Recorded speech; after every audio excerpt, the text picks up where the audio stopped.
this world.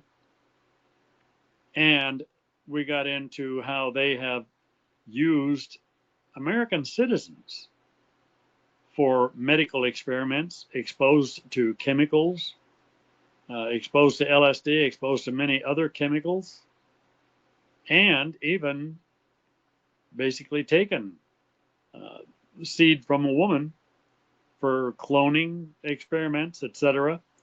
Some of the ETs have been involved in that, and some of the ET experiences were actually a combination of not LSD, but PCP, because PCP has some hallucinogenic properties when you overdose. And so some of them were actually theater, blaming everything on ETs.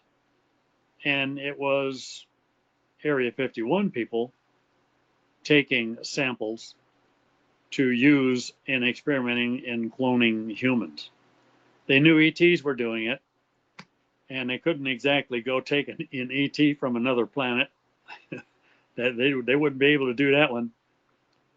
But what got me, I mean, if they would have asked for volunteers for scientific programs and asked women to volunteer to let them have their seed or whatever, get pregnant, and then let them take the pregnancy out, there were plenty of women who would have volunteered to do that for good pay, etc.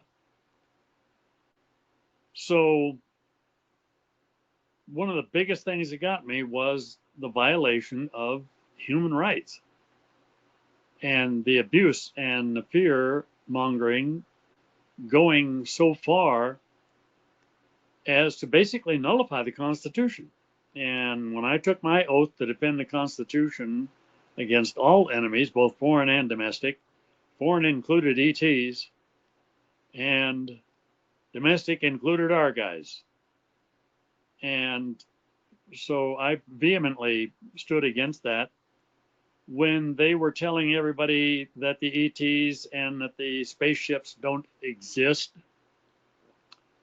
I told them, you're dividing America against America, because there are plenty of people who believe the people who have seen, and plenty of people who are very reasonable people who have seen and experienced. So I told them, I said, what you're really doing is destroying the trust of the people in our government.